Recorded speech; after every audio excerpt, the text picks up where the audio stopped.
These are some of the notable book burnings and suppression of important texts in our history.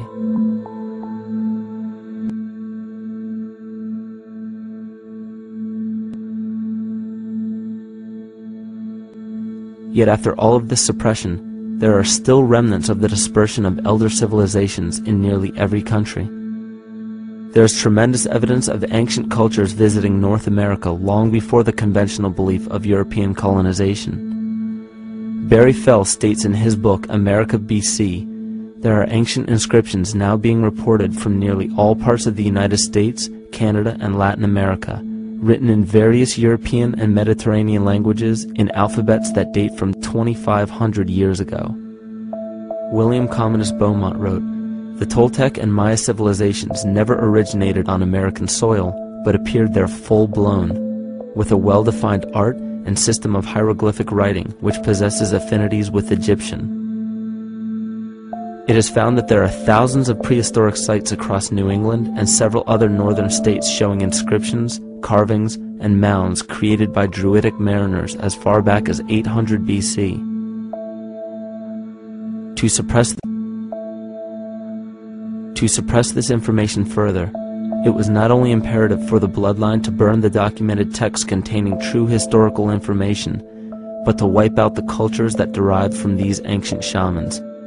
The most devastating genocide ever endured was and still is the annihilation of shamanic tribes.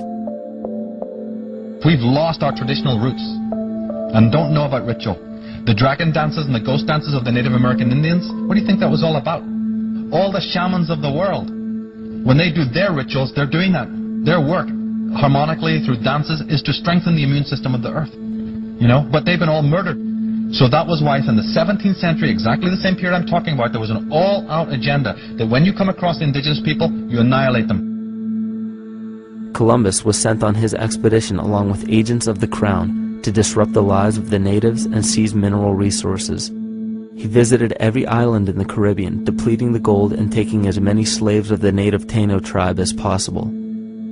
5 million natives were murdered within 3 years, according to Leah Trabeck. Within 15 years, the Arawak tribe of 250,000 was completely wiped out.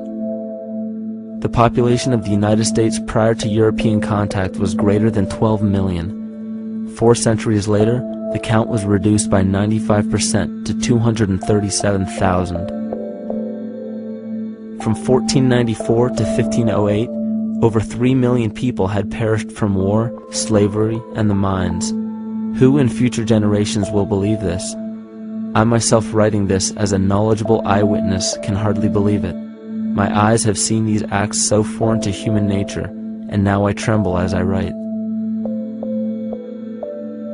Another agent of the false ego bloodline was Hernando Cortez, who decimated the Aztec tribe and plundered their mineral resources. This again was the case through Cortez's second cousin, Francisco Pizarro, who conquered the Incan Empire in Peru. These atrocities are seen throughout Africa, New Zealand, New Guinea, East Timor, and are still seen today in Canada. This was a deliberate attempt to bury any surviving remnants of the ancient world and our true history. It is a naive mistake, however, to categorize and blame everything and everyone involved with politics or religion for this suppression of knowledge. It is only natural for people to crave spiritual understanding when there are so many manufactured missing links and perversions in the spiritual text today. And due to this void of spiritual wisdom, honest and moral people who are simply trying to understand their place in this world become the prime consumer market for those who wish to exploit this vulnerability. To have enough power to run our own lives, basically. If we look at the New Age movement, for instance, which is another kind of trap in all of this, where people might end up actually. They're looking for something so bad that they're taking all these things that are handed to us or to them, but it's not really based on any real understanding. It's still kind of coming from a religious type of perspective. People are genuinely seeking something new. They're genuinely seeking a new type of spirituality, or to better themselves, or to change something, but this is being hijacked. And what they actually do is that they lead you into another type of group mentality or new age religion, whatever it is, and people still are not able to kind of really break free from that and follow their own journey or their own path, which I think is very important in all of this.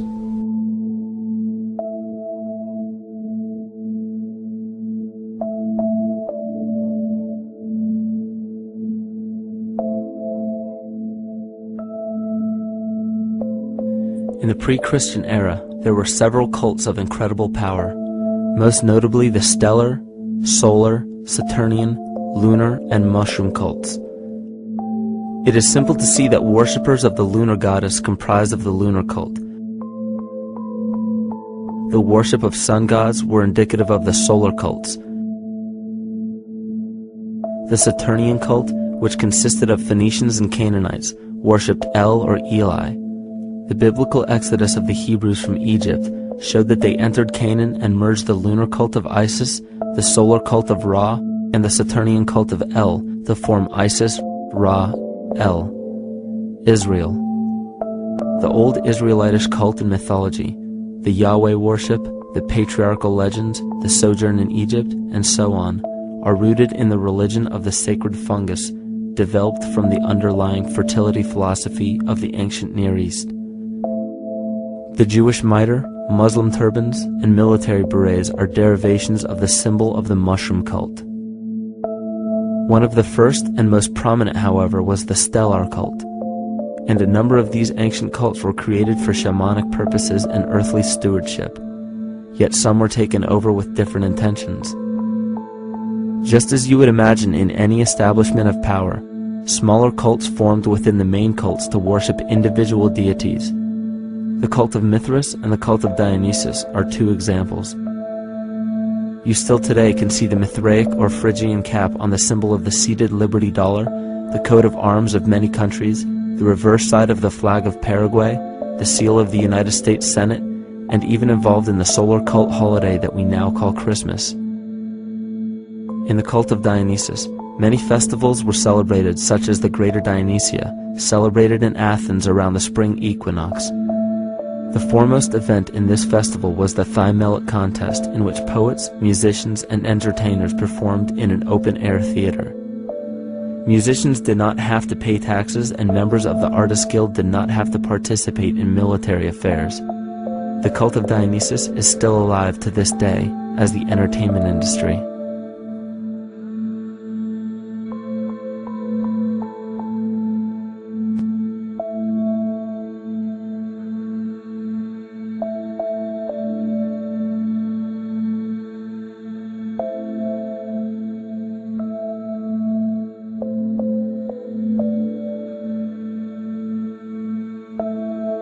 These cults still exist in many important positions of power throughout the entire civilized world. Yet the most important function of these groups is to manufacture the consent and complicity of the people. The conscious mind is the creative mind. It's the one that has your personal identity into it. It does the real thinking. And then there's a subconscious mind. Well, there's no entity in it. The subconscious mind is the equivalent of a tape player. It records behaviors, and then at the push of a button plays a behavior. It's automatic. It's a very convenient thing, because then we don't have to relearn all the time. Once you know it, you can make a pattern. The problem is that the basic patterns of belief and behavior that are programmed in the subconscious mind came from our teachers, primarily our parents, our family, and our community. So most people don't even understand how easily we're influenced by our environment. Every person that we encounter, every single situation that we're faced with, every little word that's said on television may not seem too influential to our conscious minds, but your unconscious is designed specifically to let every environmental signal influence you without your awareness. So the question is, are we leading conscious or unconscious lives? And now neuroscience has told us in the unfolding of our lives, only 5% of our life is controlled by our conscious mind, and 95% of the time controlled by the subconscious with programs from other people that were installed in there.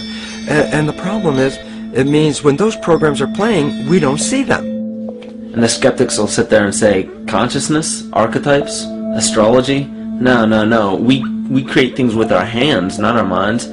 Archetypes aren't physical. They can't influence me.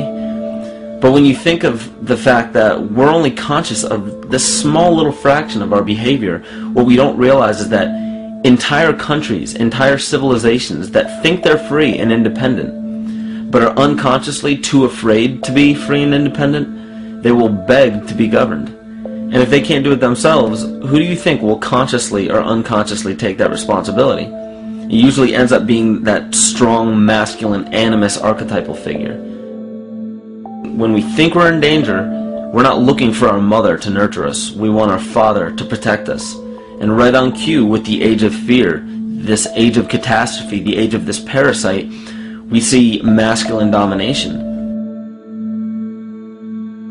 And one of the primary conduits for giving our responsibility and our conscious energy away is money. We surely don't want to admit that our dependency on money is flawed, because that would imply that the fault is our own, and God forbid we take responsibility for our lives, so we blame the money. This is the cornerstone of the entire illusion being built around us by the false ego.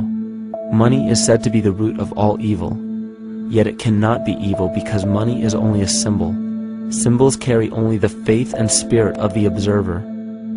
This means that the symbol of paper money, yet it cannot be evil because money is only a symbol. Symbols carry only the faith and spirit of the observer. This means that the symbol of paper money evokes and surfaces the evil intentions and inherent flaw of our false ego. Money only exists because we agree to accept it as valuable. And to further illustrate our incapacity for freedom, we've given the control of our faith-based money to a private corporation instead of the federal government. There is no law stating that we have to use Federal Reserve notes as currency. We choose to because we fear the alternative: independence.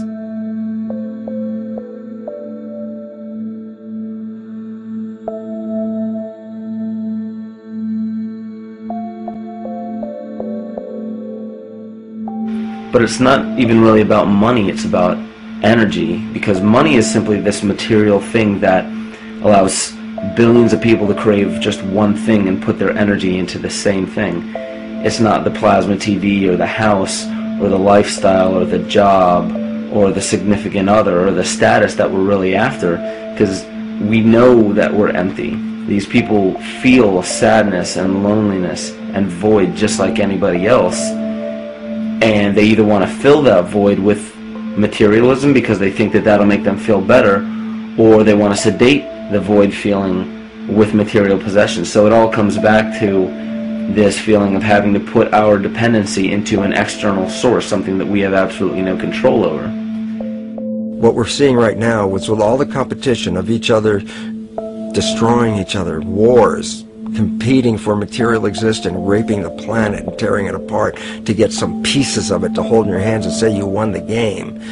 Every one of those moves is destructive not just of the planet but of human civilization, because human civilization will thrive with cooperation and will die with competition. And if you operate from these truths, then you end up with the extinction that lies before us. You see, we all have demons, so to speak. We all have inner demons in our lives, but we expect to see devilish monsters or dark apparitions when you think of a demon, kind of like what you'd see in the cinema. But our demons are really the people in our everyday lives, the people that we argue with, the people that we envy or hate, the ones we physically or emotionally harm in some way, shape, or form. And it's not because we envy or hate qualities in these specific people as much as we hate the fact that they remind us of ourselves. They reflect qualities about ourselves that we wish we had more of, or that we wish we didn't have at all.